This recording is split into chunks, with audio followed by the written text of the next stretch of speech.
Fluent Spanish Express Podcast, episodio número 582. Aquí tenéis todo el español que no os enseñan los libros. ¡Comenzamos!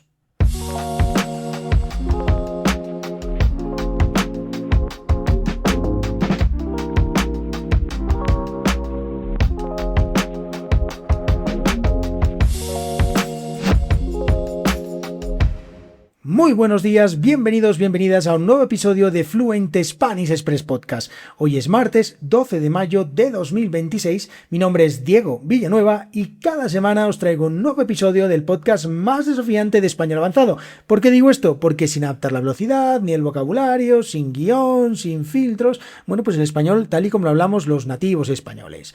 Bueno, antes de comenzar el episodio de hoy, tengo que daros las gracias a todas las personas que me habéis escrito un mensajito por mi cumpleaños. Muchísimas gracias por todas las felicitaciones, por dedicar un minutito a escribirme algunas cosas bonitas. Muchísimas gracias, os estaré respondiendo a todos y a todas, así que eso, de todo corazón, muchísimas gracias. Y también antes de empezar el episodio, algo importante, como siempre, www.fluentspanishexpress.com. Nunca me cansaré de decirlo. Tenéis que entrar ahí, hacer un test de 12 preguntas muy sencillas, os lleva 2 minutos, y en 2 minutos sabréis, como muchas más personas, qué está frenando vuestro español en estos momentos, qué está frenando vuestra fluidez. Mira, como yo aquí que me trabo con... Lo que pasa es que no es fácil hablar con el aparato, no me acabo de acostumbrar, y la verdad es que muchas veces me patina la lengua, me hago daño en los carrillos, es una putada, pero es lo que hay.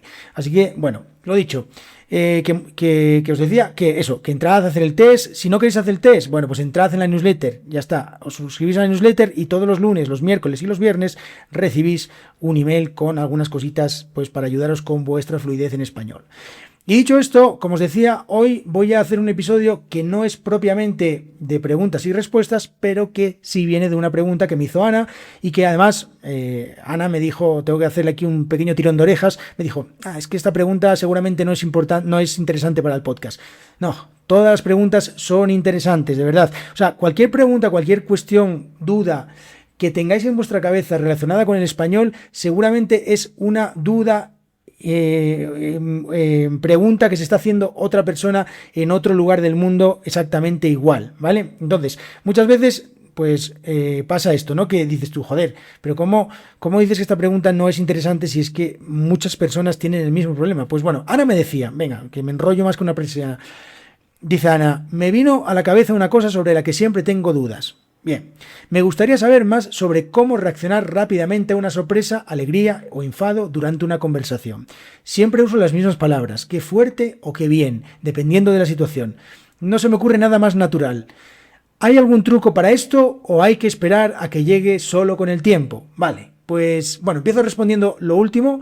No, las cosas en este caso no llegan solas con el tiempo, ¿vale? No va a pasar, va a pasar, pero seguramente muchísimo más despacio de lo que podríamos nosotros hacerlo, ¿vale? Como digo, en los idiomas tú puedes estar practicando y habrá cosas que no serás capaz de mejorar nunca. La manera de reaccionar sí es una cosa que puedes mejorar con el tiempo, pero hay una manera mucho más efectiva de mejorar las reacciones cuando hablamos en un idioma y es entrenando, sí.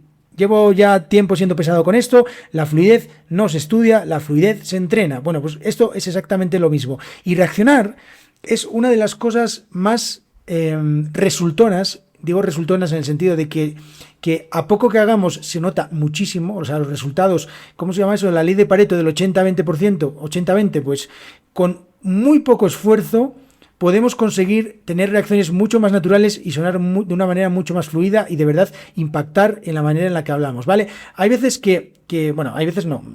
Siempre estoy hablando últimamente también de los estudiantes que suenan muy planos, muy poco naturales. Las reacciones, el entrenar las reacciones es una de las cosas que más, creo que más fáciles de entrenar y además que mejor suenan cuando lo mejoramos, ¿vale? Podemos seguir cometiendo muchos errores, pero si somos capaces de reaccionar de una manera muy natural, esto cambia mucho las reglas del juego, la manera en la que nos perciben las personas con las que estamos hablando, ¿vale? Entonces, como digo, hay estudiantes que, como en este caso decía Ana, y me encuentro muchos, reaccionan siempre igual. Y además, el episodio del pasado viernes, el episodio en el que os hablaba de 10 formas de decir que algo nos gusta sin repetir siempre lo mismo, viene un poco también por ahí, ¿vale? Yo la verdad es que no sabía que Ana me iba a hacer esta pregunta, pero es que me viene al pelo, o sea, me viene que ni pintada, ¿vale? Porque seguimos hablando un poquito más de lo mismo, de reaccionar, de cómo utilizar la expresividad, la naturalidad, ¿vale? Pues entonces, hoy vamos a ver algunas maneras o qué podemos hacer, algunas cosas que podemos hacer desde ya mismo, desde el minuto 1, para empezar a sonar de una manera más natural cuando reaccionamos, ¿vale? Esto es, como digo, algo que si lo hacemos, o sea, si lo mejoráis un poco, se va a notar muchísimo, muchísimo. Vale, lo primero, vamos a empezar analizando el problema. ¿Por qué nos pasa esto? ¿Por qué? ¿Por qué siempre repetimos las mismas 2, 3 expresiones cuando alguien nos dice algo? ¿Por qué? ¿Por qué lo hacemos? Bueno, pues la buena noticia es que no es falta de vocabulario, ¿vale? Siempre digo esto a muchos estudiantes que se ríen de mí, pero es que yo sé lo que me digo. Hay muchos estudiantes que estáis escuchando ahora mismo este podcast que tenéis muchísimo más vocabulario que algunos nativos. Sí, y diréis, joder, Diego, no, tampoco seas exagerado. Sí, ya sabéis que soy exagerado, pero en este caso no estoy exagerando. O sea, hay nativos que tienen menos vocabulario que un pez, ¿vale? Y vosotros y vosotras que lleváis tiempo ya practicando vuestro español, tenéis un montón de vocabulario. Entonces, ¿cuál es el problema?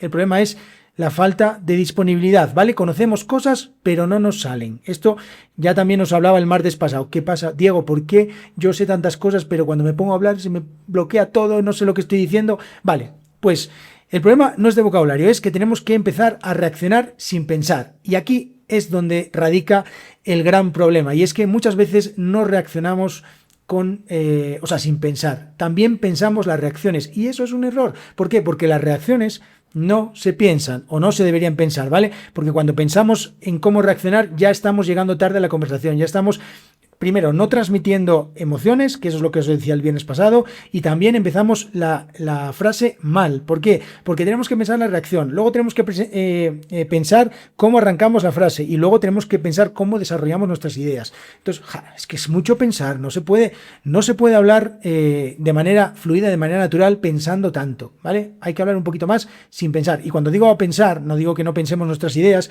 sino que estemos ahí analizando frase a frase, estructura, traduciendo en nuestra cabeza, no. Vale.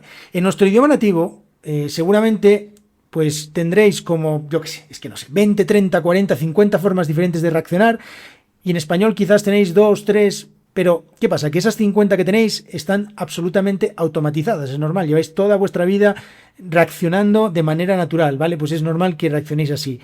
Con estas 2 o 3 que tenéis más o menos naturalizadas o más o menos automatizadas, pues pasa que al final son siempre lo mismo, sota, caballo y rey, siempre estáis repitiendo lo mismo, que es lo que decía Ana, qué guay, qué interesante, vale, pues no, o qué bien, vale. Entonces, ¿qué pasa con esto? ¿Qué pasa? Pues lo que también decía el viernes pasado, cuando no reaccionamos de manera natural, perdemos conexión con la persona con la que estamos hablando, porque no se siente genuino, no se siente como algo que sea real, que sea verdadero. Entonces, eso es una parte muy importante de una conversación, el conectar con las otras personas, para eso hablamos, ¿no? Muchas veces hay estudiantes que me decís que cuando estáis hablando con un nativo, que muchas veces sentís que hay cierto grado de desconexión porque, bueno, no sentís que acabáis de conectar con la otra persona. Bueno, pues las reacciones son una manera súper fácil, súper interesante para conectar con otras personas. Entonces, vale, venga, vamos a lo práctico. ¿Qué hacemos para reaccionar con mayor naturalidad? Lo primero, dejar de intentar decir algo perfecto. Bien, esto es lo más importante. O sea, la perfección contra la fluidez no son buenas amigas, ¿vale? No se puede ser perfecto y fluido a la vez. Bueno, sí se puede, pero necesitas mucho entrenamiento. Y en este punto yo recomiendo que intentéis dejar de ser perfectos para ser fluidos. A partir de la fluidez vais a ganar confianza, vais a ganar tranquilidad cuando estéis hablando y van a salir las cosas mucho mejor. Esto es matemático, ¿vale? Si hablamos de una manera más relajada, las cosas nos van a ir mejor. Si estamos con un corcho en el culo, estamos ahí nerviosos, nerviosas, eso no va a funcionar, ¿vale? Entonces, las reacciones son rápidas, son cortas, son casi automáticas. Y si nos tenemos que parar a pensar las reacciones, como os decía antes, estamos jodidos, ¿vale? Entonces, no necesitamos 20, 40, 50 expresiones nuevas, necesitamos, primero, analizar ¿Qué es lo que hacemos? O sea, ¿qué utilizamos normalmente? ¿Cómo reaccionamos? Fijaos y escuchaos de verdad que es un episodio de la hostia, el anterior, el 581, y fijaos cómo reaccionaba yo. No simplemente decía muy bien o guay, sino que utilizaba otro tipo de expresiones, o sea, utilizaba otro tipo de herramientas o de cosas en las reacciones, ¿vale? No utilizaba solo está guay, está bien, sino que decía, oh, está guay, oh, me mola, hostia, esto está súper guay, ¿no? Fijaos, ¿vale? Entonces, bueno, vamos para responder un poco a Ana, que decía que utilizaba siempre el que fuerte cuando algo nos sorprende, ¿vale? ¿Cómo se me ocurre a mí que podemos responder? Vale, por ejemplo, ¿en serio? Hostia, ¿en serio? ¿Ah? No me lo creo, no me lo creo. Me estás vacilando, ¿no? Fijaos. Venga ya, venga, hombre, no. ¿Vale? Fijaos.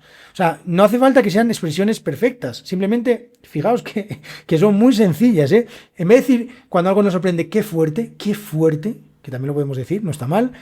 ¿En serio? No, me estás vacilando, no. Oh, venga, hombre, venga, no. Esto no te lo creo, no me lo creo, no. Vale, fijaos, bien, qué fuerte. Antes, también podemos decir, por ejemplo, cuando nos enfadamos o cuando nos frustra algo, por ejemplo, ¿no? Yo cada vez que tengo que hacer un trámite con la administración, con la burocracia colombiana, siempre digo, no me jodas que ahora tengo que presentar este papel, no me jodas, me cago en la puta, hostia, otra vez la misma historia, ¿no? No me jodas, bien, hostia, me cago en la puta, bueno. Las reacciones, un tema interesante que estaba hablando el otro día con un estudiante, con Ralph, que estábamos hablando en una clase de esto, del tema de las expresiones, bien. Hay personas que dicen, juran y perjuran que cada idioma que aprendemos crea como una especie de personalidad nueva dentro de nosotros y que al final tenemos como muchas personalidades dependiendo de los idiomas que hablemos. Yo tengo la teoría, y siempre lo digo, que eso es una mentira, ¿vale? ¿Por qué? Porque siempre pienso que, joder, si yo soy una persona que hablo de una manera en español, a mí me gustaría ser ese tipo de persona cuando estoy hablando en inglés o estoy hablando en italiano, en portugués o en otros idiomas. ¿Qué pasa? Que a veces no, yo no soy capaz de hablar en inglés como hablo en español, ¿vale? Pero lo que sí tengo claro es que si yo en español utilizo expresiones como joder, como hostia, como me cago en la puta, pues tiene sentido que en inglés utilice expresiones más o menos que suenan ahí, ¿vale? Por ejemplo, el típico fuck, ¿no? Pues yo en inglés, cuando hablo en inglés, lo utilizo y no me siento raro utilizándolo. ¿Por qué? Porque en español siempre utilizo ese tipo de expresiones. Si vosotros sois como un libro de la Real Academia Española, bueno, en este caso un libro de la Real Academia de vuestro idioma, y resulta que en español empezáis a decir joder, hostia y todo esto, seguramente os sonará muy raro y diréis, pues yo no me siento cómodo utilizando estas expresiones. Entonces, intentemos que las expresiones que utilizamos en nuestro idioma nativo pues sean más o menos del estilo que las que utilizamos en español. No, al revés, perdón. Que las que utilizamos en español sean del estilo que las que utilizamos en nuestro idioma nativo. Así nos vamos a sentir mucho más cómodos, mucho más cómodas, ¿vale? Bien. Y nada más. Es que no se necesita nada más. O sea, se necesita, lo primero que os decía, analizaos un poco cómo reaccionáis. Lo segundo, dejar de pensar tanto la frase perfecta. No existe la frase perfecta. De hecho, siempre nos pasa, o a mí me pasa por lo menos, no sé si es raro, que cuando estoy hablando con alguien, cuando me voy y cuando ya no estoy con esa persona, digo, hostia, tenía que haberle dicho esta frase que era tan brillante. Bueno, pues las frases brillantes no existen ni en Hollywood, ¿vale? Siempre se nos olvida algo y no pasa nada. Entonces, lo dicho, dejemos de buscar la frase perfecta, intentemos no pensar las reacciones, intentemos, bueno, ahora al principio, hasta que automaticéis las reacciones, vais a tener que pensar un poquito, no pasa nada. Pero estáis haciéndolo con un enfoque un poco diferente. Lo que decía Ana al principio en su pregunta de, ¿puedo dejar que con el tiempo esto se solucione y no sé qué, no sé cuánto? Bueno, yo desde que soy adulto descubrí que las cosas no se solucionan solas. Bueno, algunas a veces se solucionan solas, pero la mayoría de las cosas o te remangas o te pones manos a la obra o las cosas van a seguir siendo exactamente igual y en este caso no queremos que pues vuestra manera de reaccionar sea exactamente igual, sino lo que queremos es que mejoréis. Bueno, dicho esto, nos vemos el próximo viernes en el siguiente episodio, en el que os traeré, no sé exactamente qué os traigo, pero alguna cosa guay seguramente que os traeré. Bueno, espero que os haya gustado este episodio, respondiendo a la pregunta de Ana. lo dicho, www.fluentspanishexpress.com, suscribíos a la newsletter, haced el test de fluidez y descubrid en 2 minutos qué está frenando vuestro español, vuestra fluidez en español. Nos vemos el viernes. Hasta luego.